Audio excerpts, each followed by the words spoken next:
Good morning, afternoon, and evening, wherever you are, and welcome to another NerdTube review. Today, we are talking about Extraordinary Season 2. This is our season recap. I am joined by two of our NerdTube alums. Zam, how you doing? I'm fine, thanks. I've had a haircut, as you can see. Oh, yes. And Gaz, how you doing? I'm doing very well. All right.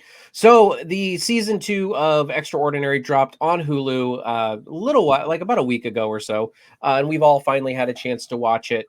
And so we're going to talk about it. So I just want to kind of let's start with like our overall thoughts. I really thought that this season was good. I don't think it was better than the first season. I don't think it was worse. I really feel like they've really hit a consistent stride already between season 1 and season 2.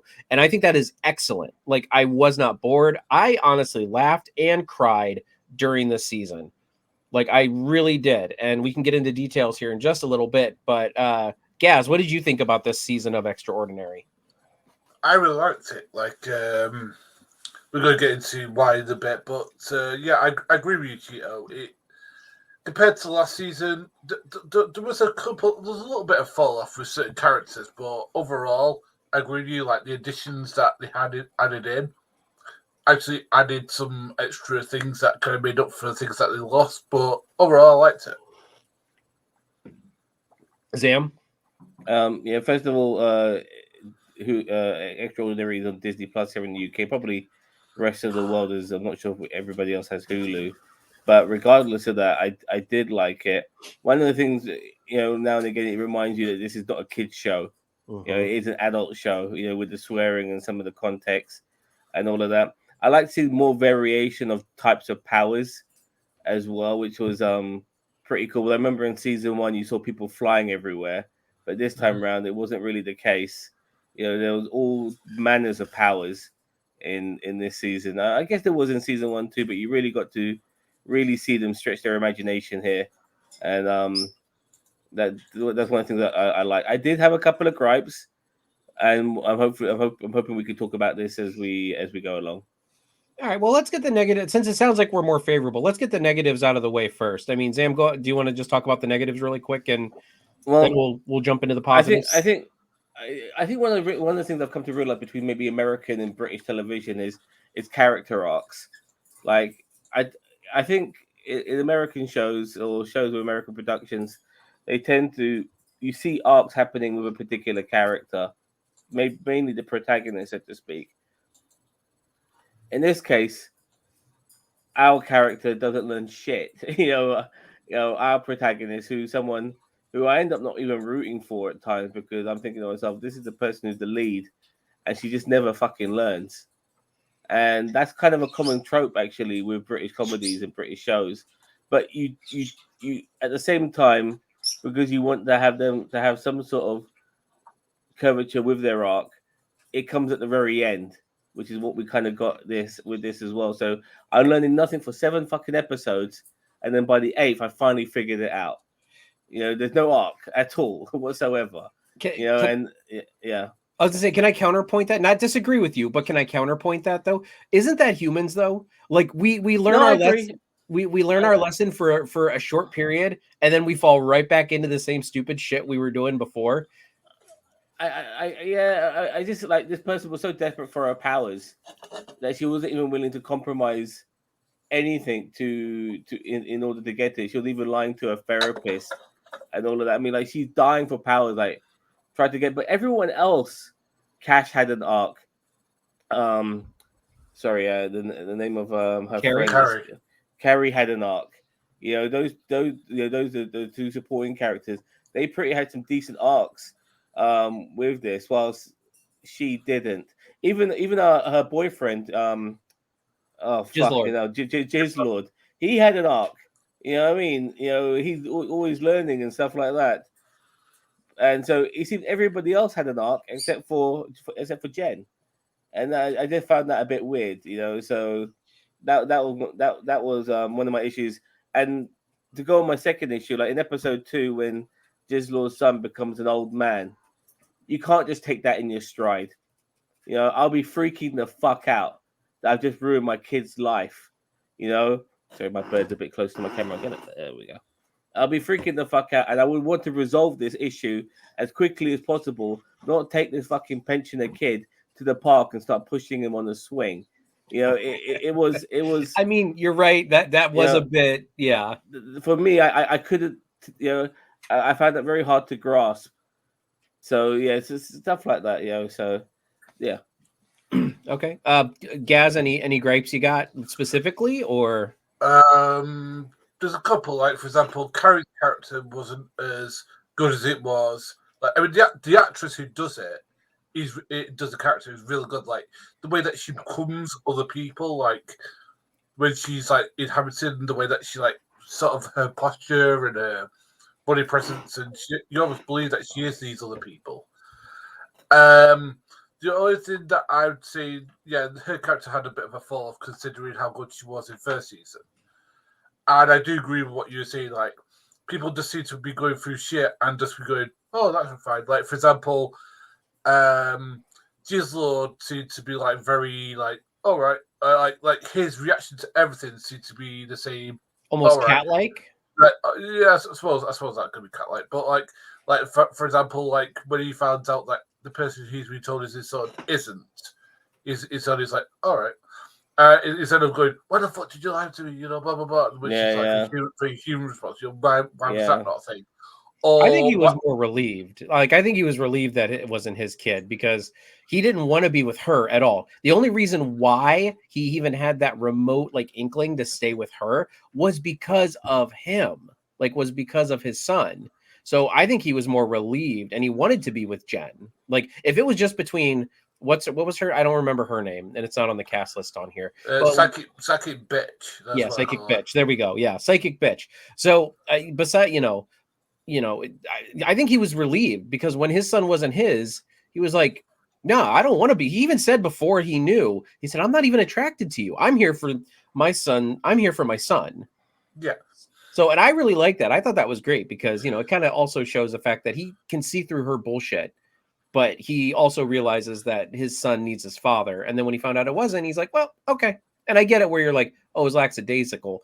About that. But at the same time, I'm like, it kind of would have been me. I'd have been like, "Oh God, thank God it's not my kid." Also, a lot of like Jen shit just seemed to not get resolved. Like her relationship with the mum is more or less the same as it was. It's like, can they not have some very resolution here, please, guys? No. Well, we'll get into my positives in a minute. But so I had one more gripe, but I forgot, but I remembered it now. Like, how can your superpower be to know when a woman's on a fucking period? How is that a fucking superpower? I think they just probably made it up the day of. I thought it was hilarious. It was the ridiculous thing ever. Like, listen, I don't need a superpower to know when a girl's about to go on her period. Okay, like you can tell.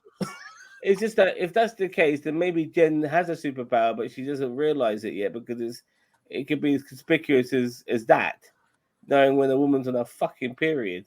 I mean, I say that I might come across a bit harsh because it probably is not that, maybe something like that is not so conspicuous, but it might not be. It could be something along those lines where you don't realize, what your superpower is because it's so in your face, you're blind to it.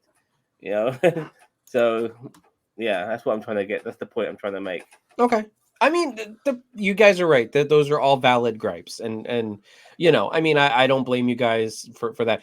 It was cheap humor, like this is not funny. By the way, it works in the story. I get it. There were moments where the story made it funny because of him having that power, but overall it was just stupid regardless.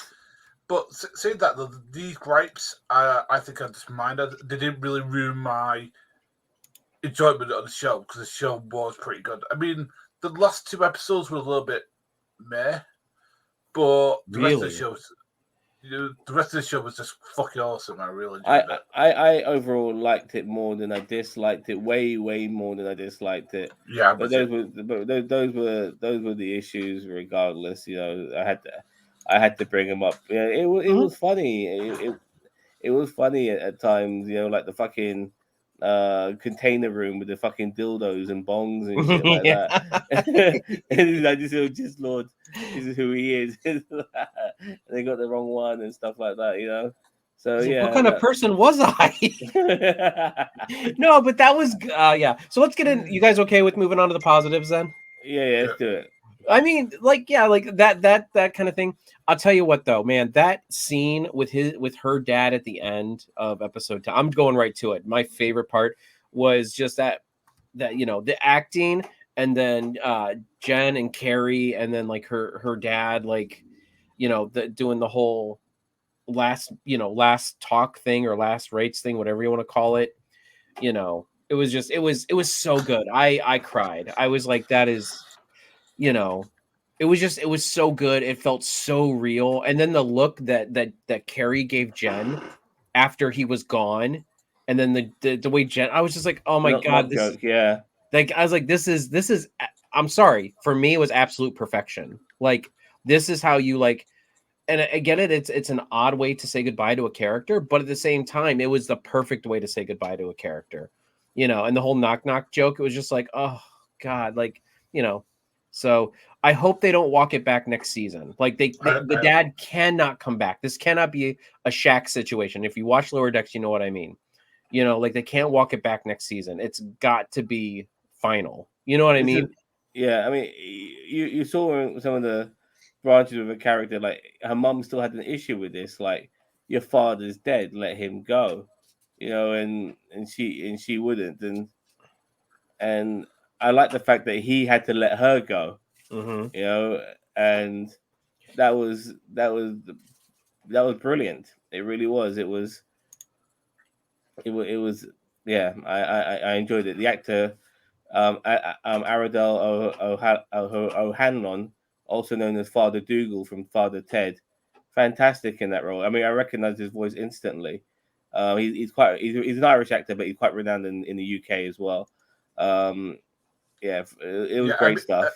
I mean, like, this was Carrie's, or the actress who plays Carrie's, with her finest performance, because the fact that she was like articulating that you've got to let me go, that you've got to be able to move on, you have to move on from me, and the fact that and the actress herself was doing such a really good performance, like, I mean, this was probably, apart from where she was when she was haunted by the actress, the Hollywood actress. The Hollywood actress. Yeah, the Hollywood actress part. That's maybe come close to this, but I thought the actress the actress who plays Carrie, what's her name, Sophia, I think it is. She, as I say, she does it on the part every single time she does this. Like, literally her own body is flaming like 2 inches and stuff like that. And this was just sort of beautifully acted moment from all 3 actors. So. Yeah, no, I 100% agree. This was the moment for me. Like, and honestly, and I laughed so hard during the play. I thought it was so stupid, and yet he kept on going back in time and redo it. And I laughed so hard watching that.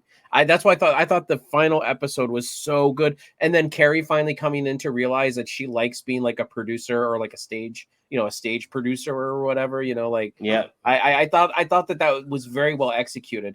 The episode before that, I do agree with you. It kind of fell off a little bit because they were kind of getting into that weird, like, penultimate, like, oh, we got to start wrapping things up, but we can't wrap things up too quickly. Like, they were practicing for the play, this musical and everything like that. And then they were trying to do and we'll talk about Cash more in a minute, but like the whole Cash and Carrie, like that. And then they kind of, at the end, they bring them together, and then they're like, oh, you didn't feel nothing, did you? I liked that because it's like, then they brought them back together, and then they both realized, wow, this is like, Cash is like, I actually think I'm okay with not being with you or a woman. And then Carrie's like, yeah, I think I'm okay with letting you go. And I feel like that was a good moment of closure for that relationship right there. Go ahead, Gary. The only thing that bugged me, actually, this is another gripe, is the whole Cash's bi or gay or whatever it is came out of nowhere. It's like that whole thing where, like, he's time traveled into the future and imagines himself kissing. Sorry, I forget the name of the actor. So the character, sorry, that he kisses. The guy who can multiply himself. Yeah. I I actually disagree with you because I think yes, he saw it in his future, but then he was fighting with himself. He's like, well, maybe how do I know I don't like it? How do I know I don't like this? I've never tried it. But obviously, he was traveling I through. thought it was hilarious. By the way, That's what well, and it was Yeah. also hilarious. I agree But with you. I feel like it wasn't out of nowhere per se, though. I mean, I feel like it was like, was it quick? Yes, but was it? I thought it was handled well, like especially with his power. No, I mean, I'm not disagreeing with you there. I mean, the way it actually happened was really sort of tender and sweet. Like, for example, he goes into the future, but he still like commits to like, well, how do I feel about this person? Do I like him? Stuff like that. And it's like how we treat like relationships in real life. It's not. Sometimes we're uncertain of where things are going, and that's the thing is that he kind of was getting into it a little bit, and look, that I have no issue with. The issue I have is him suddenly becoming gay or bi or whatever it is, just came out of bloody nowhere. It's like, I mean, like, if there's like some suggestions, like maybe he talks about maybe having like gay fantasies or something like that in the past, it wouldn't just feel. Maybe it's just a thing with me that I feel that it's not representative of gay experiences. Now again, I don't want to say that. I kind of disagree, but I mean, as I said, I don't feel like it was totally out of nowhere. I get what you're saying, like, oh, he could have been more flamboyant. I think that would have been flamboyancy. Well, I mean, I'm just talking about like the hints and stuff like that. Like, that's a stereotype. Not saying you're stereotyping him, but like that's a stereotype. Like, oh, they got to be gay forever. They have to have been in the closet their whole life, and it's like, no. Sometimes people just discover this thing on their own, that they're bi or they're gay. Sometimes people, it's like a spectrum. Like some people are, some people are severely attracted to men. Like some men are really attracted to men, and then some people have to discover it on their own. And I feel like that was kind of him discovering it on his own.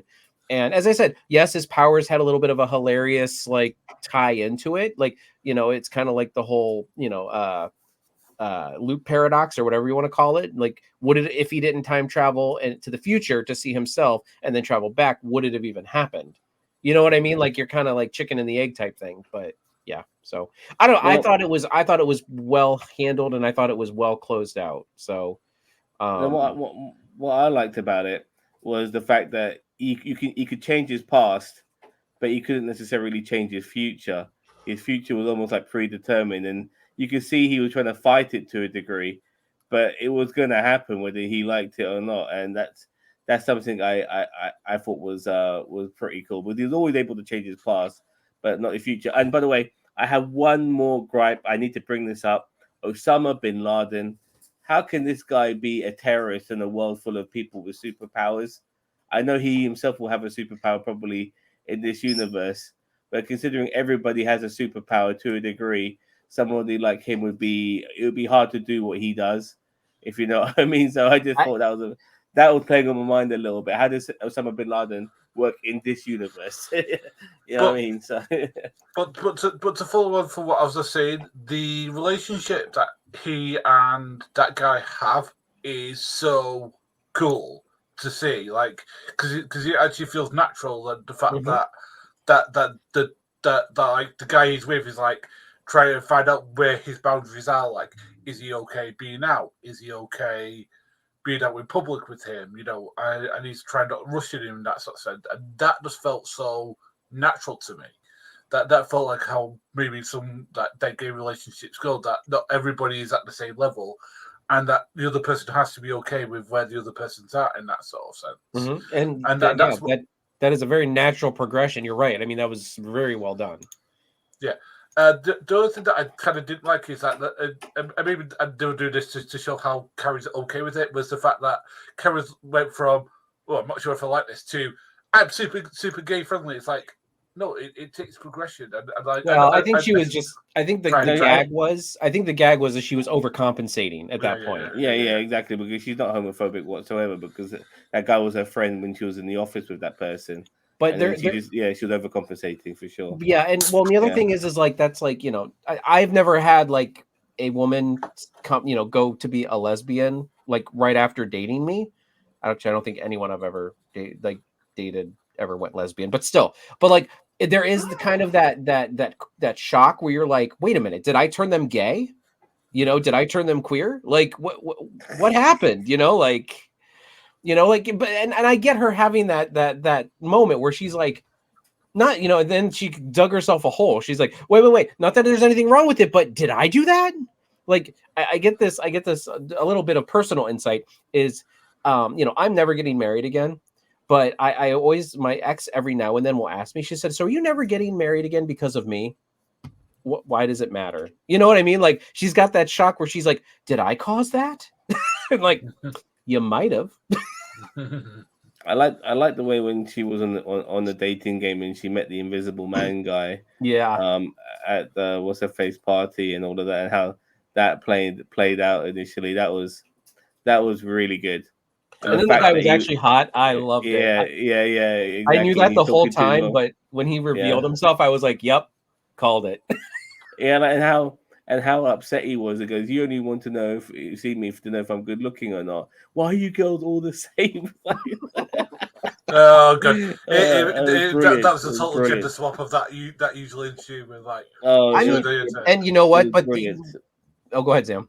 No, I just think it was brilliant, regardless. Yeah, and I mean, it's not that happens too. Women are allowed to be shallow. Men are allowed to be shallow. You're allowed to be shallow. It is your preference, but don't bitch and moan when like somebody who is out of your league is not attracted to you because they are out of your league. Like, I'm a realist when it comes to this stuff. I know I'm not super attractive, okay, but the thing is like I also don't assume that super attractive or people are going to find me attractive. You know what I mean? Like, you have to kind of have that rational thought of that, and that's okay.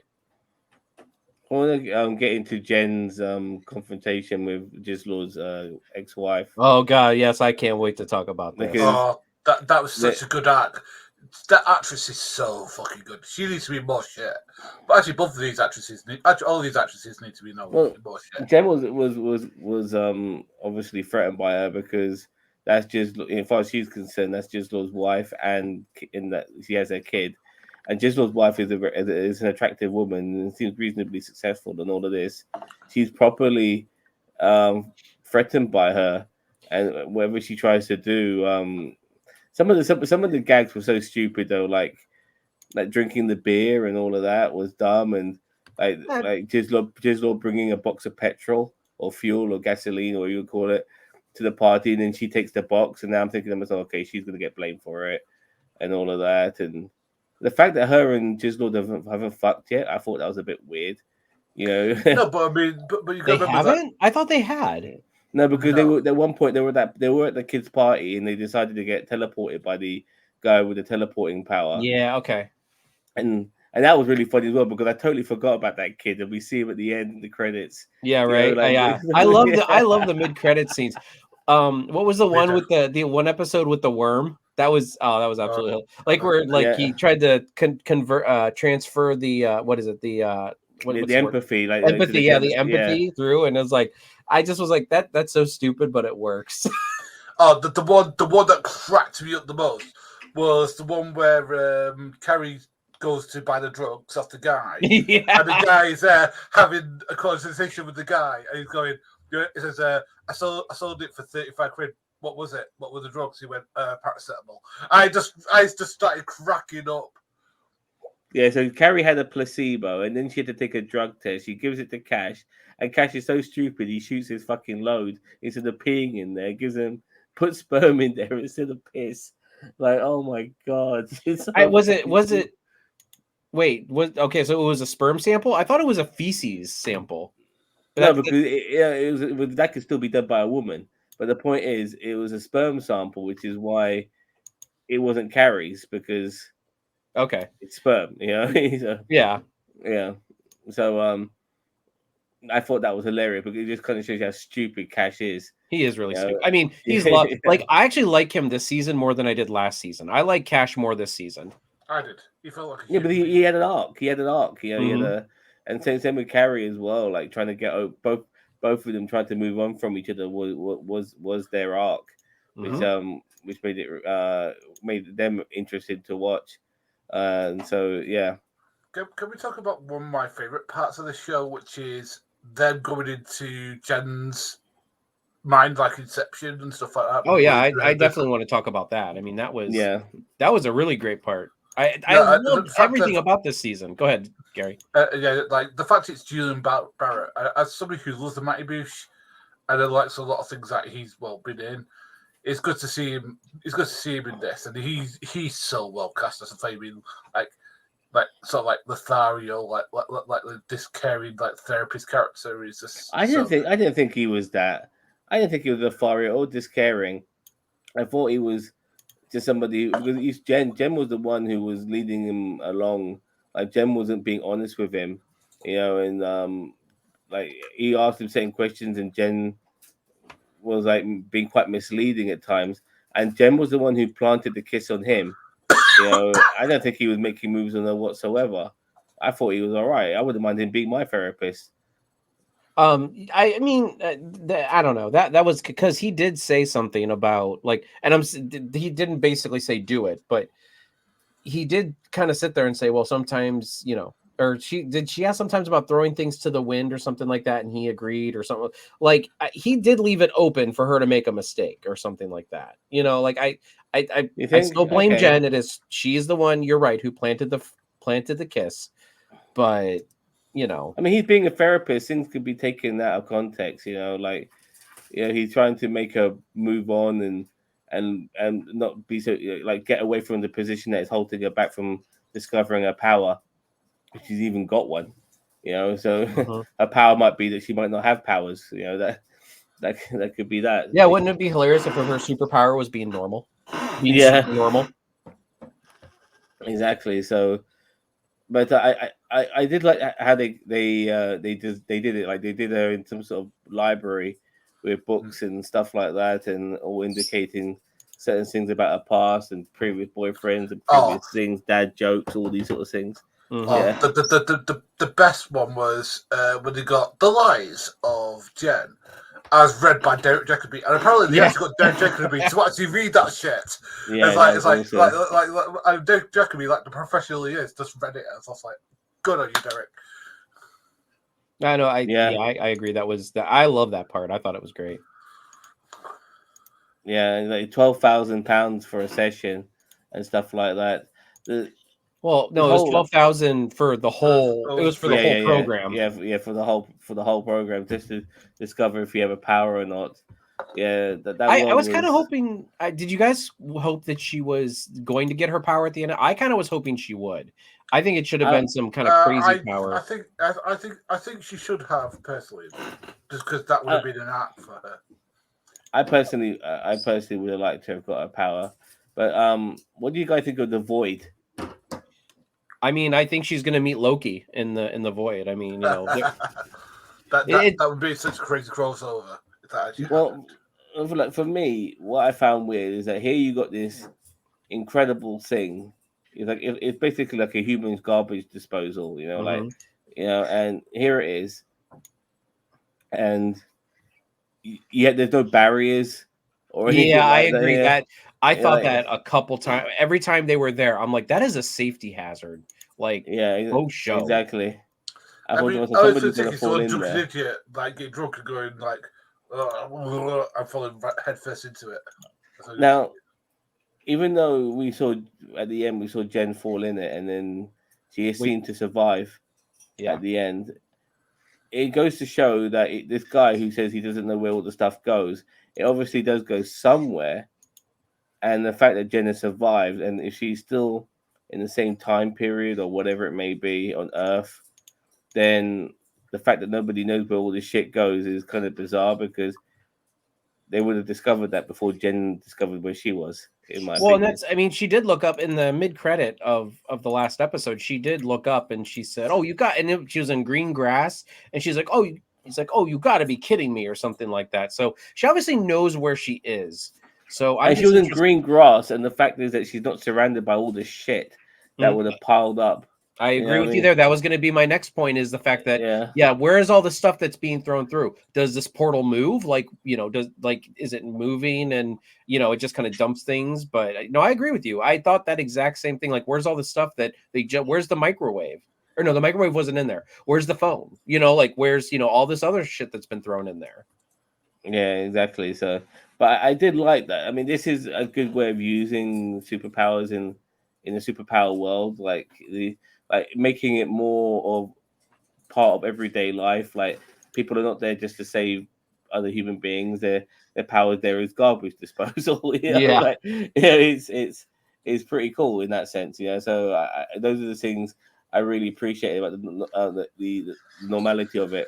Like the guy is able to duplicate himself. He'll never be alone.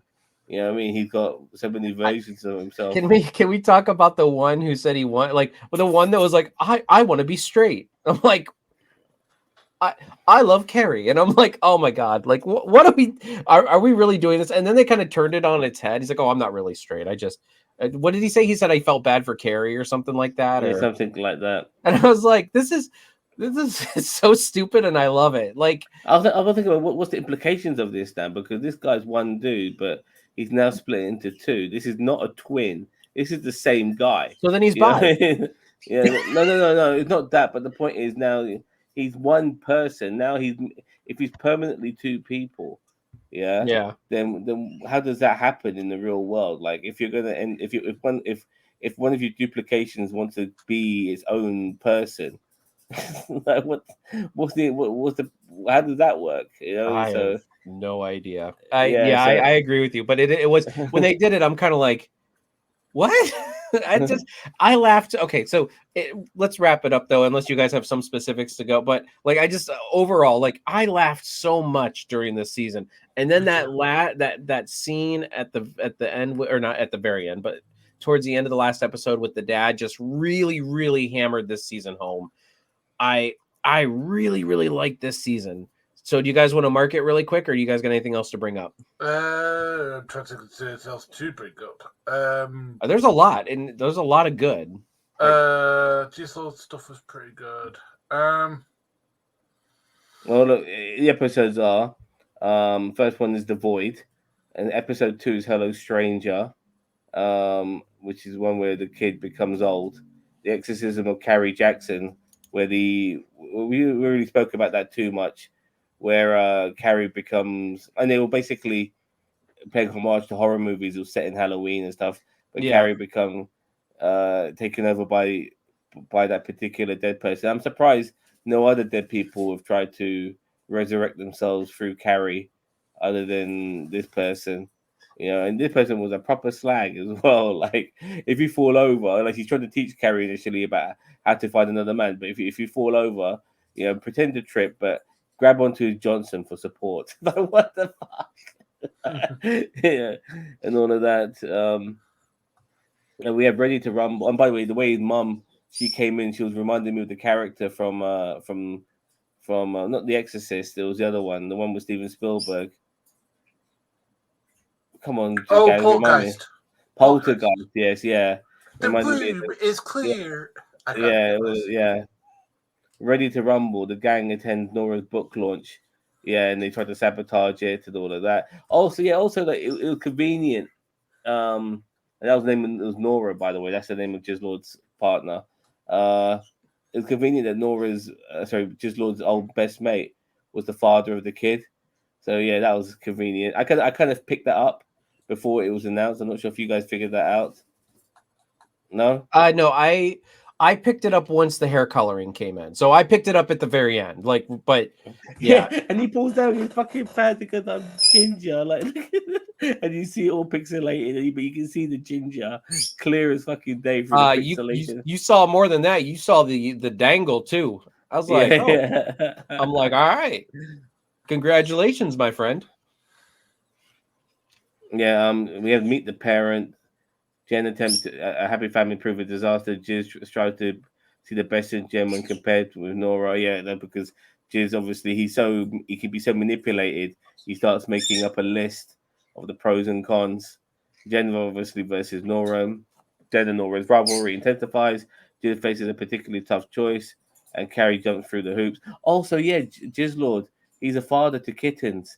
I Oh thought, yeah, yeah, yeah. I mean, that that was was a bit weird. okay. I mean, I mean, it was cute, like him, like trying to like find homes for them. But my question is with that one is my question is with that one is, are these kittens eventually going to start turning into humans?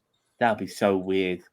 That's what I'm That'd be saying. Like, so... is our next season they're going to come back and be like, this kitten keeps turning into this kid? Yeah, but no, but they're gonna be like, will they know what it means to be human? Like, will they still have a cat mind in the human form in all of this? Like, you know, that's weird. And by the way, when we saw Jizz turning into a cat, like his whole adventures of going around all these different places and escaping a veterinarian who's about to neuter him, and, I and thought that was shit, kind of. I thought it was entertaining, but I thought it was dumb. Like I that was didn't, very that was the Disney part of the show for Yeah, sure. I You know, really didn't. I didn't care for that part. I was like, okay, how long are we spending with this right now? Like, I didn't care for it. and they kind of like, because this episode 7 here, be the daddy you want to see in the world. They kind of semi-focused a little bit on Jen's attraction to her therapist at the very beginning, Mm-hmm. calling him a dilf, but they never really brought it into play until the 7th episode, where she finally lays a kiss on him because she thought her relationship with Jizz had all fucked up. So this guy became a rebound, if anything, and that was the end of her period, when it came to her therapy. And finally, well, goodbye forever. It's a night. That's the final episode. It's Night of the Musical. Obviously, we mentioned the musical earlier. The gang is faced with both internal and external chaos, which leads them to important revelations. And the revelation we kind of got, obviously, was, as I mentioned before, was that what the therapist had come to conclusion was is that she needed to say goodbye to her dad. And the funny thing is, she never did. Her dad said goodbye to her. So maybe that was the case. Why Well, she? I Yeah. yeah. I mean, wait, you said she didn't or he didn't say goodbye? He forced a goodbye on her by she never said goodbye to her dad and on her Well, terms. He said, "All right, listen, love, I'm getting the fuck out of here." And so that's by doing that knock knock joke, he never made her say goodbye. He said goodbye to her. yeah. Yeah. I mean, but sometimes that's what you got to do. Yeah, but it wasn't her doing the deed. It was him doing the deed, and I think Yeah. that's probably what stops her from getting her power because she needed to do it and he didn't. You know what I Oh, mean? by the way, that exploding head thing, I knew exactly what that Yeah, was when that yeah. happened. I was like, when that head exploded, I'm like, that's the stupid bomb that was in it. Like I think they kind of hit How do buried you the lead a little too much on that one. that guy? That's the guy who has a portal in his bum, which can Hmm. produce things. How do you feel having this guy playing a human pinata around kids, I knowing that stuff comes out of his asshole? I I felt a bit. I thought that was a bit weird it personally. is a bit weird. I thought that was a bit weird, but I was like, well, for comedy purposes, okay, because there's a lot of things that happen in that episode that I was like, if that was a real party, I'd be like, okay, I think we need to call child services, but like. And also, like we mentioned about the kid being left behind, but there was another kid that was brought back in its place. Who Yeah, does that fucking kid belong to as well? So exactly. yeah, yeah. But regardless, I'm glad those things didn't get resolved because that's part of the humor. Overall, I did like it. So yeah, let's do the marks. I think we covered pretty much everything we could of relevance. Yeah, no, So I agree with you. It's 100. As I said, but I really don't take away from the show for that stuff. I mean, I just chalk it up to British humor. Anything that doesn't make sense to me, I'm just like, oh, that's just British humor. did any of it go over your head? Any of the British humor or the terminology, slang, or anything? I don't think so. I think a lot of it I caught because I've been hanging out with you and Gaz and Ginger and and even in Shredder at some points. Just like so I've I kind of gotten used to it. Yeah. Like some of that stuff. So I feel like now I could see like if I would be interested to sit down with one of my other American friends who don't hang out with you guys so much and see if like anything goes over their head because then I would be like, oh, okay, I see it. So, but no, I catch most of the jokes and the terminology, and I just been around you guys too much. It's a Yeah, good concept for I am superheroes. wondering what they're going to do with season 3 though. That is something because they've got to have character art for Jen now. They've got to concentrate on that. I think. They need to concentrate on what? I didn't catch the last part. Catch her out for Jen. They've got to concentrate on that now. I feel like Jen did have a character arc, and I know I'm not saying it's as good as Cash's, or honestly, I felt Carrie had a pretty good character arc too. I think they all did, but her. That's the thing. Like, all the main supporting characters, Carrie, Cash, and Jiz, all had arcs. But I don't think feel she like did. Jen still had one. Yes, you're probably right. It's not as strong as the other ones, but I feel like the dad thing was a big part of her character arc, and her powers thing was a big part. Well, my thing with the powers is that, like, in a way, like the moment she gets the power, I think it's game over for the show. Really? And I feel like they should give her a hilarious power, and I feel like it should be something that's just complicated. It's got to be something unique. Yeah. Something that we've never really come across before that might be seen as a power as not. You know, it could be all manners of things. So, yeah, in that way, it's got to be something. But at the same time, like, you know, if she could fly, she's got super strength. Or, like, yeah, something. It can't be something basic like that. Yeah. I mean, the super strength would be powers or none of that. Yeah, like the super strength would be comical for a moment, but it's like they did that with Spider-Man and the Amazing Spider-Man 1. Remember when Peter first woke up that next day and he's like breaking everything because he's stronger? You know, you get a bunch of that, and we've already had all that. Like, it's got to be something unique and complicated, like that she has to kind of unpack through a whole season. You know, like her powers. So yeah, I agree with you 100%. Like it's got, like, if she does ever get her powers, it's got to be something. For me, this whole void thing that needs to be answered as well. By the way, wherever she is far because she fell in at night, but the greenery of the location was the day, so she's in a different time zone as well. So she's probably nowhere near the United Kingdom. She's probably in the other side of the world. I actually thought about that. So what I was thinking, maybe she got transported over to the US, and like let's say like she fell through the void and she like winds up in like Central Park or something. You know what I mean? Like I get it, it makes no sense because where's all that trash going then? But like, wouldn't it be hilarious if like she wound up, and so we get to see like the American version of Extraordinary, at least for an episode or two, starting next season. Like, see how the Americans handle all their superpowers. Could you imagine all the gun-toting superpower people? Like, not only do they have superpowers, but they have guns too. Like, holy shit, we'd be in trouble. Like, one guy's got like an invisible lasso or some shit like that, and I can imagine like certain powers which are eccentric to the culture of America. Like, one guy can eat loads of food without putting on weight. That's his superpower. Yeah, you know, right. That is his power. Like, he can never get fat. You know, God, I would love that power. Yeah, yeah, me too. You know, so things like that. You know, like some of the powers are detrimental. Like, remember in season 1, there's one guy. He had power. His was super hearing, and it was so bad for him. He had to put fucking earphones over his head because the noise was too much. It was detrimental. So yeah. Anyway, let's mark this shit. Yeah. I'm gonna give it. I really can't. So for me, I really cannot fault this season anywhere. I see your guys, like your little gripes, but like for me, they didn't take away from the show that much. So I want to give it a 10 out of 10. I really do. So I'm giving it a 10 out of 10. Go ahead, Sam. I'm stuck between 8 and 9, to tell you the truth. I mean, I did like this season more. Do the gripes? I do have an issue with the gripes more than I should. I guess not. I binged it in 2 days, so I can't. That in a way is a good thing for 8 episodes. So yeah, I'll give it a 9 out of 10. Okay, and Gaz? I'm gonna give it a 9 as well. I thought I'll give it a 10, but the stuff that bothered me really bothers me. So and that's as I said, I can't argue with any of your gripes really. I mean, like as I said, I see them, I acknowledge them. The gripes are not as bad. I mean, don't get me wrong, the show is done so well that even though for me these are significant gripes, it only makes it a 9 out of 10 and not a 10 out of 10. And for me that means I have to commend the show for that. That regardless of these gripes, it still gets top marks. Mm-hmm.